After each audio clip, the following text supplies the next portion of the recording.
From Iraqi Falafel, Palestinian Hummus to Afghani Dumplings, today's guest has created a recipe for resilience and an answer to feeding refugee families.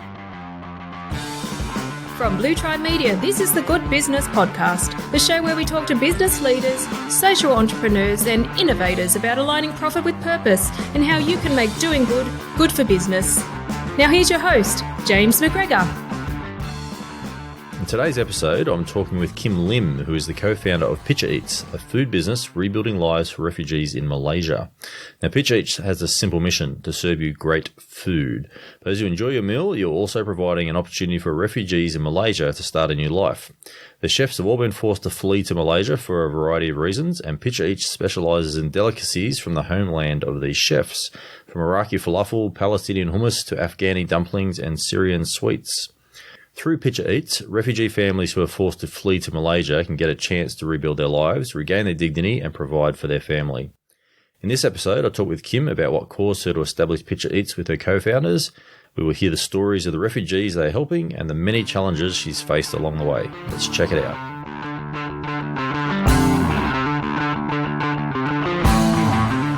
So for people who may not know who you are, why don't we start off and why don't you introduce yourself and tell us who you are? So my name is Kim and I'm one of the co-founders of PichaEats and currently in the CEO position. What I do in this position is that we work on business development and partnerships more to see how we can grow Picha. And prior to running PichaEats as a food business rebuilding lives for refugees, I was a musician and I was studying music and then I jumped into being a social entrepreneur. So tell us a little bit about PichaEats. So PichaEats is a business where we do catering and mini buffet deliveries, or we call it party packages as well, that rebuilds lives of refugees in Malaysia. So how it works is that refugees who are from Syria, Palestine, Iraq, Myanmar would cook from the homes that they rent in Malaysia.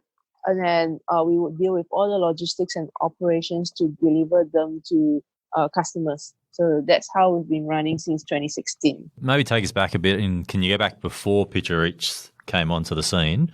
And what was the origin story? So where did the idea come from? Like what did you see, or what was the problem you thought you were solving with PichaEats? Yeah, so the co-founders were actually volunteering in the Refugee Learning Center around near to 7 years ago. And then we realized that a lot of students were dropping out of education and we wanted them to come back to education. And the only way we knew how to do that was to do fundraising. So we did like music concerts involving the students. And then we raised a pile of money. We've been doing that for around 3 to 4 years. We raised money, we sent them back to education, but it wasn't still solving the problem. Why? Because refugee students were actually dropping out of education to find part-time jobs and sustain their family. So the original root cause was that their families couldn't work in Malaysia because Malaysia is not part of the UN Refugee Convention. So they can't find enough part-time jobs or odd jobs to sustain their family. And so the students have to do that. So students as young as 8 to 10 years old are either working part-time or taking care of their families at home. And so we thought that they have to come back for education, and the way we do things has to be sustainable. So we thought, why not run a business? And then we were thinking, what business can we do? Because we didn't have any skills at that time. And looking at how the families could cook, and we thought, okay, why not we sell food homemade by refugees from different countries with their authentic recipe to customers in Malaysia? Let's try and do that. And so we did our first sales in the university, selling to our friends, with the first family from Myanmar that we worked with. And so this Myanmar family had a boy his name is Picha, and that's where we got our name, called PichaEats. And then we started doing that in the university. We started after that selling to companies and customers, improving our services. And until today, from 2016 to 2020, we've been able to partner with around 25 families from 7 different countries or background or culture, and serving 160,000 meals to customers and hoping to do more. Yeah, great. So tell me a little bit more about Picha. Like, what was his story? Like, why was he in Malaysia, and what were some of the things, I guess, that he was struggling with? Yeah, so Picha and his family came to Malaysia, I think around 7 to 8 years ago or so. So Picha, they came all the way from Myanmar because Myanmar was, the people in Myanmar was highly persecuted by the militarians. And so the family of Picha escaped from Myanmar, came all the way down to Malaysia. We met with the mom, and the mom, they have like a culture where women are supposed to work from, are supposed to stay at home and take care of the families. They're not used to the concept of working, but because they were really needing money, and we thought, okay, let's try and convince this mom to cook for a bunch of people. So she was very inconfident at the first place, but we somehow able to convince her. And after that, her confidence grew. And every time when we wanted to pack the meals, we realized that Picha is always there wanting to help. He always wanted to do something, like at least do something. But he wasn't very much of a help, because every time we hand him a meal, he would put the meal upside down. And so we had to repack the meal. But his spirit of wanting to help, his spirit of always wanting to share what he has, is something that we want to embody in Picha. And so we named the company after him, and so that we would remember why we do what we do down the road. Great. Before PichaEats came along, how would these families normally earn money? Yeah, so they earn money like through part-time or odd jobs, washing cars, selling handphones, selling shirts, waitressing, washing dishes, very, very odd jobs. Yeah. So your original idea, so you worked with Picha's family, and you got them to cook some meals, and you basically drew on friends and family to. Did you sold that food? You were selling it to friends and family? Is that what happened? Yeah. And what was the feedback you were getting from friends and family? Oh, when we started, the feedback was really good. People have not tried food from Myanmar before. And then after that, we went into the houses of Syrian, Palestinians, trying all different food. The comments that we would get from Malaysians are always like our food was dry after that, because we have very different palates with the Middle Easterns or people from the north. And so we had to do a bit of tweaking. So in Malaysia context, our taste buds are very used to wet food.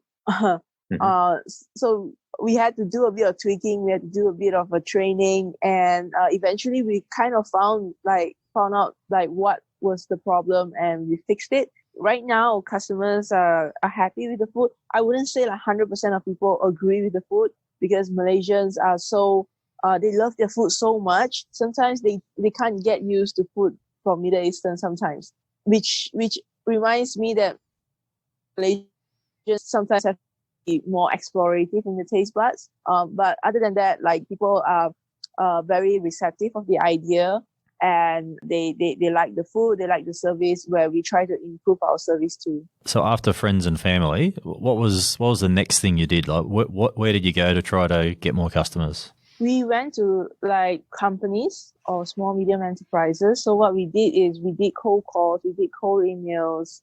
And eventually, one of the email reached out to one of the publications. At first, we asked them to buy. They didn't want to buy, but they were very happy to feature our story. So once that publication featured our story, it kind of went viral. Like people were asking to feature. The other publications were asking to feature magazines, newspapers, radios, TV, and then people knew more about it. And then word of mouth of companies, the first few companies who were willing to try us out started to spread, and that's where we gain our publicity and start promoting more of what we do. Yeah, and so what's the sales pitch for PichaEats when you go to talk to these companies? Like how do you position what you're doing?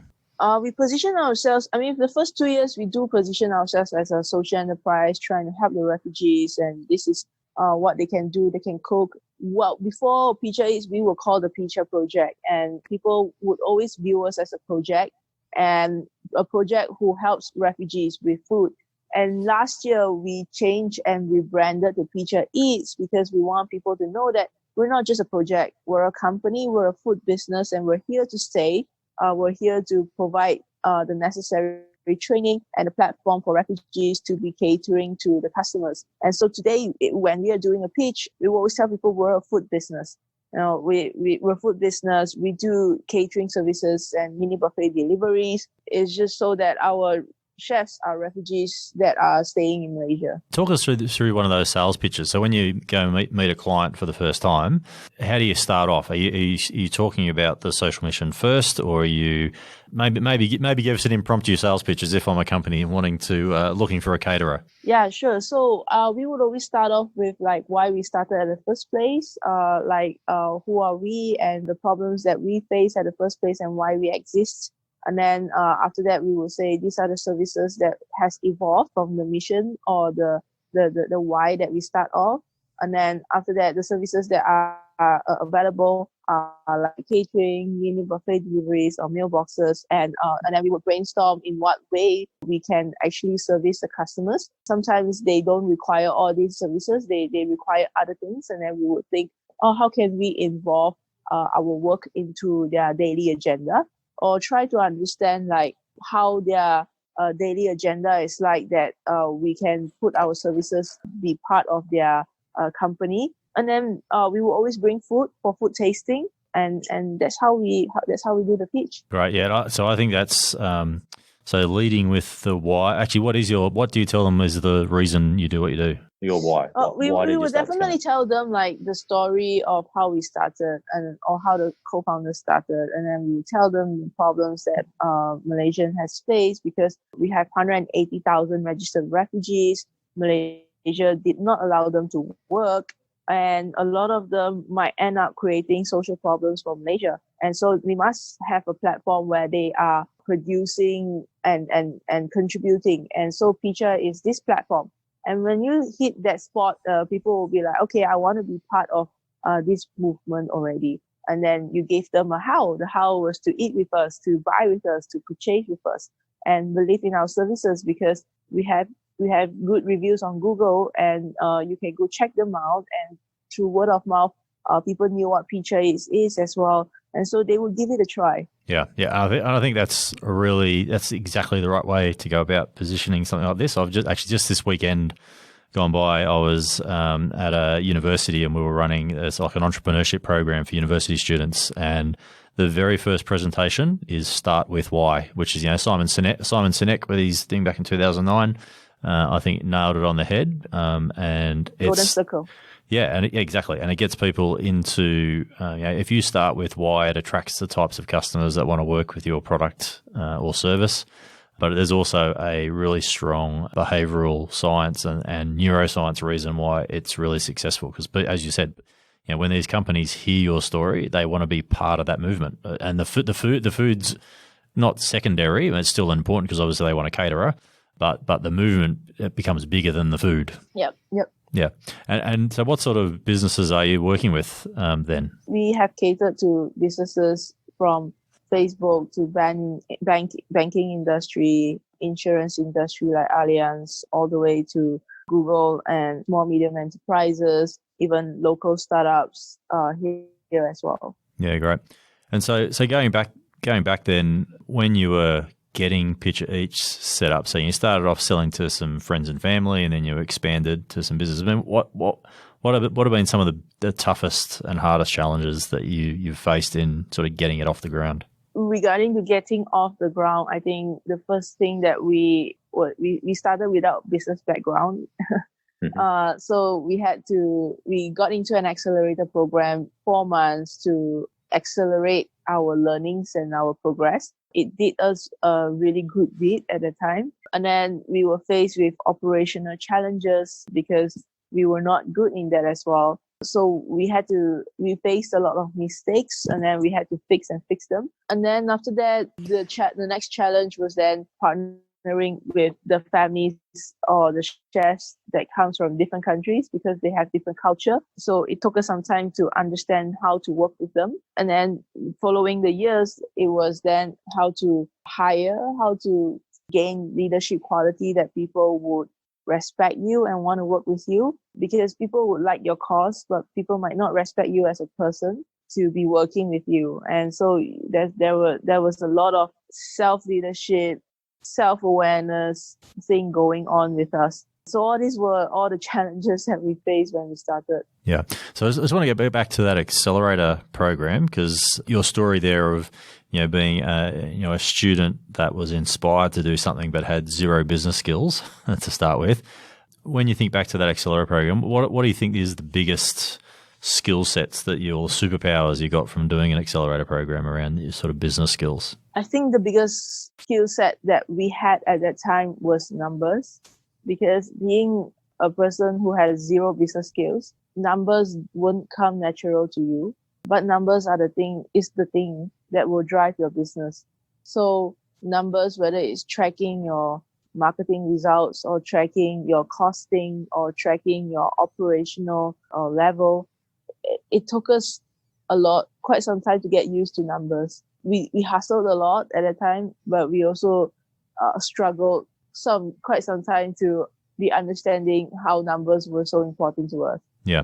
So sticking with the topic of numbers then, so how did you, when you first started, how did you fund what you're doing? Or was it all sweat equity in trying to get it off the ground?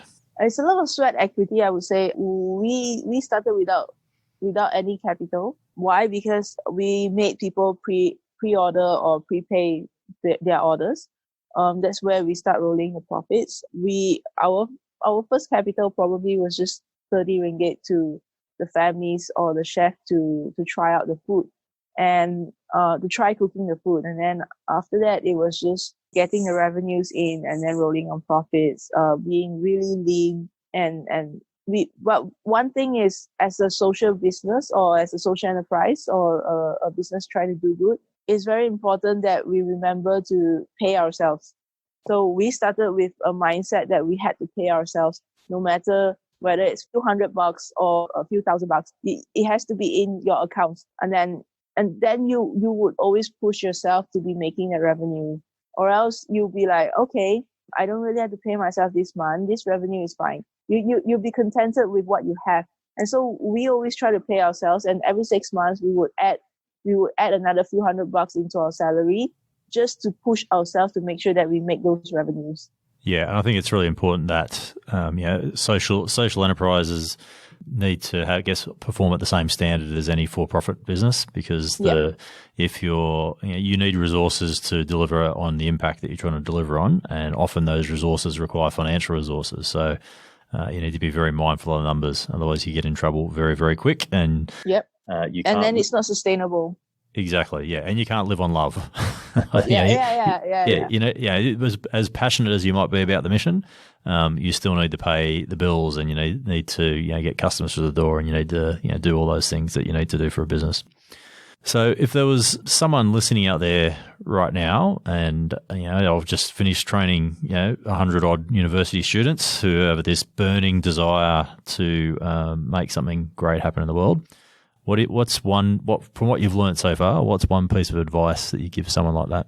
I would advise you to start now, because being a student who is near to graduating or just graduated, it's the best time to be cultivating your ideas and work on it, because you have no strings attached. You're just fresh into the scene, and if you make any mistakes, people will be more forgiving because you're fresh. And be more brave, because I think one thing that stops people from pursuing is just the fear of failing. So don't be afraid of failing, because the more you fail, the more you will learn. That's all. No one will judge you, because they know that you're still a student. Or people will probably say like, no, you can't do it. No, it's not going to work. But those people will then, if they see you succeed one day, they will come back and tell you that, I'm sorry that I said that in the first place. So just shut your ears to those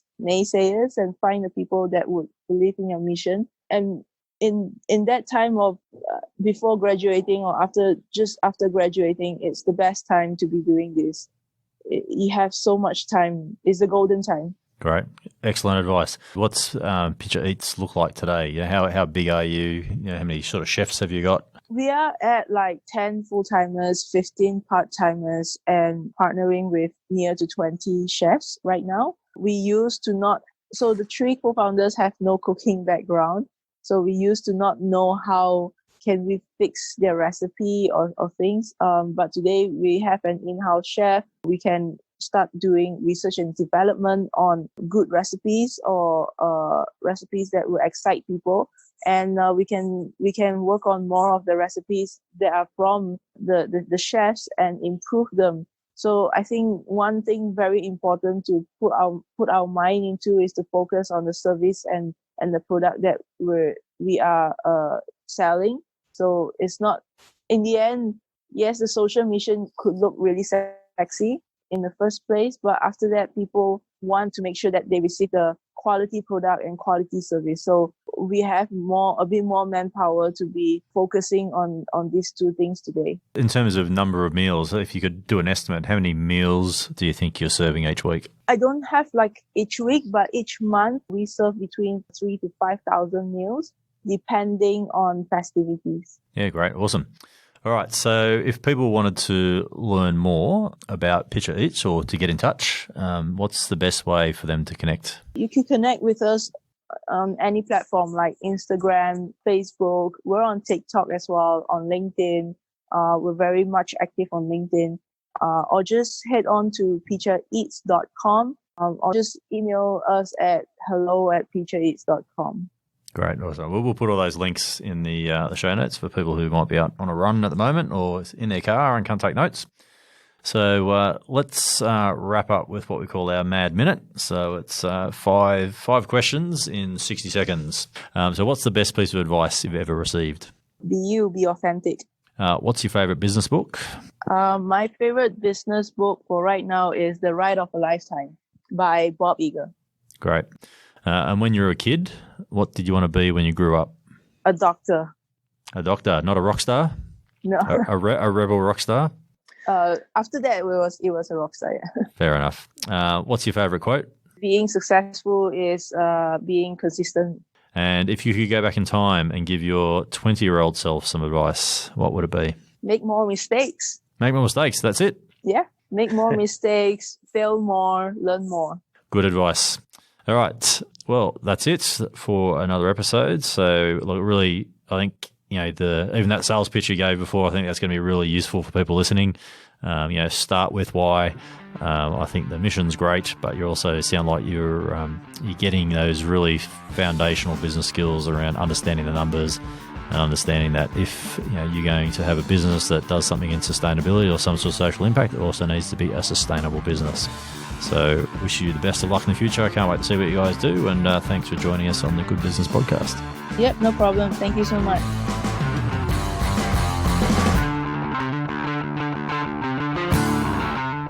Now, if there's one thing that is clear from all the guests we've spoken to so far on the Good Business Podcast, is that the first step in creating an impact business is to make sure that you have a product that your customers love. So if you've been enjoying the podcast and you like today's episode, make sure you click that like and subscribe button. Also, you should tell a friend about the podcast so they can get some inspiration from great businesses doing great things, especially during these very interesting times. Coming up on the next episode. Essentially 70% of fresh water goes to agriculture. So if you wanted to, and then 70% of our freshwater contamination comes from agriculture. So if you wanted to solve water, you really needed to get into ag. Our next guest went from backstage on Broadway to centre stage in the urban farming revolution. You won't want to miss this one. Well, that's it for another episode of the Good Business Podcast. I'm James McGregor. Until next time.